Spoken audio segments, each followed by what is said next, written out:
मैं आप ही से पूछ रही हूँ सर कि क्या आपत्ति है हुबली के ईदगाह मैदान में हो गणपति पूजा या बेंगलुरु के ईदगाह मैदान में हो गणपति पूजा, है तो मैदान, पूजा हो जाने में क्या आपत्ति है?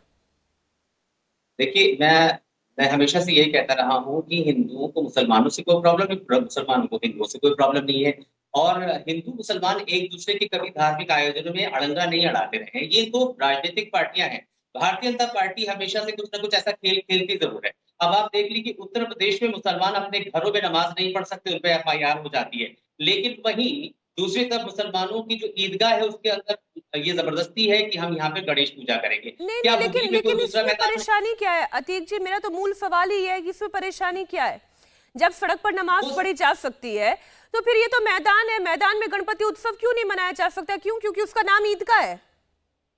देखिए, हम 92 में एक चीज देख चुके हैं। 92 में हमने ऐसे ही देखा है कि एक भीड़ आई थी और बाबरी मस्जिद को उसने गिरा दिया था। सिक्योरिटी का मसला है, हमें डर लगता है। हम दूध का जला जो है छाछ फूक फूक के भी पीता है। आपको पता होना चाहिए, देखा है आपने किस तरह से बाबरी मस्जिद को जमीन दोज कर दिया गया, उसके ऊपर कैसे फिर मालिकाना हक जताया गया और फिर फैसला आया, कोई बात नहीं।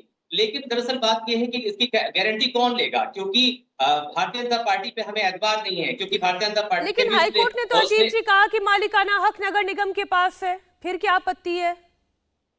नहीं, मालिकाना हक अगर हो सकता है उनके पास में, लेकिन हमारी मस्जिद को खतरा है, इस पे तो किसी ने उठाया ही नहीं सवाल। इसकी सिक्योरिटी कौन देगा, इसकी जमानत कौन देगा कि जो है वहां पर जो लोग आएंगे वो हमारी मस्जिद को जो है नुकसान नहीं पहुंचाएंगे। मैदान का मालिकाना हक उनके पास हो सकता है, लेकिन आप ये देखिए कहीं सुप्रीम कोर्ट ने ये भी तो कहा है बैंगलोर की मस्जिद के मामले में कि जहां एक दफा आयोजन कोई नहीं हुआ 200 सालों से, तो वहां पर नहीं होना चाहिए। तो सुप्रीम कोर्ट के जो फैसले को वहां हुगली में क्यों नहीं इम्प्लीमेंट करा जा रहा है? हाईकोर्ट के फैसले को क्यों बहुत ग्लोरीफाई करा जा रहा है कि उसने इजाजत दे दी? कहीं नहीं ना कहीं देखिए, अब मैं सुप्रीम कोर्ट कानूनी के पक्ष फैसले पे को तो नजीर देखिए मैं कानूनी पक्ष पे जाऊं उससे पहले ये समझने की आवश्यकता है कि मैदान में गणपति उत्सव किया जा रहा है गणपति का पंडाल लगाकर। इससे मस्जिद में थोड़ी ना किया जा रहा है, मैदान में किया जा रहा है। इससे मस्जिद को क्या खतरा हो सकता है? नहीं, यही बात कार सेवा के टाइम पे भी कही गई थी कि हम लोग जो है, आपको पता होगा वहां की चीफ मिनिस्टर, उत्तर प्रदेश की चीफ मिनिस्टर ने हाईकोर्ट को ये लिख के दिया था हलफनामे में कि हम उसकी सिक्योरिटी देते हैं। लेकिन उसके बावजूद क्या हुआ, कार सेवा वहां करने आए थे, किसी ने ये नहीं कहा था कि बाबरी मस्जिद को नुकसान पहुंचेगा। लेकिन एक भीड़ आई, एक मॉब आया और उसके बाद बाबरी मस्जिद को गिरा दिया गया, तब जमीन दोज कर दिया गया।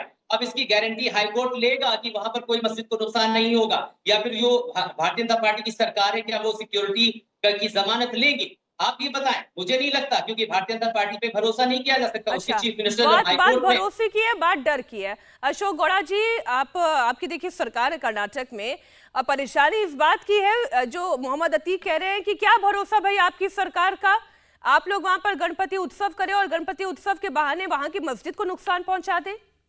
बात भरोसे की है।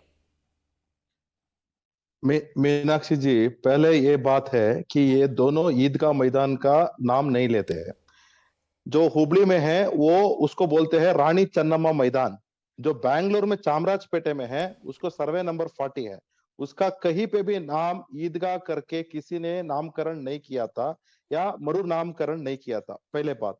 दूसरी बात, यहाँ कोई भी ऐसा मस्जिद या ऐसे कोई टावर या बिल्ड स्ट्रक्चर नहीं है।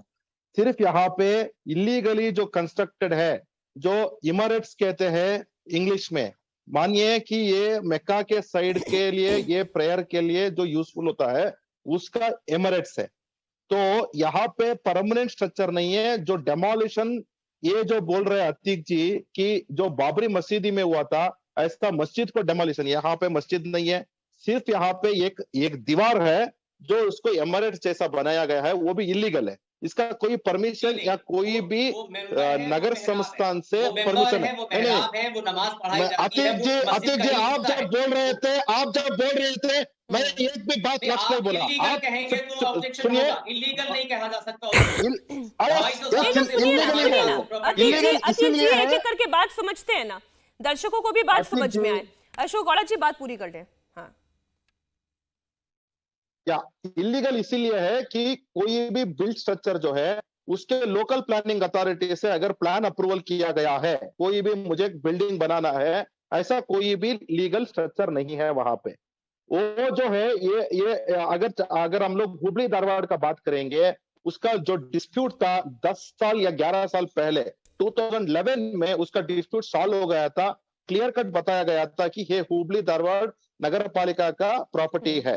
चामराजपेट का जहां पे सवाल आता है, वहां पे जो है वो थोड़ा कंफ्यूजन की वजह से वहां पे clearly state government of Karnataka ने बोल दिया है कि ये प्रॉपर्टी जो है हमारा रेवेन्यू डिपार्टमेंट के अंडर आता है, ये नगर पालिका के अंडर में नहीं आता है।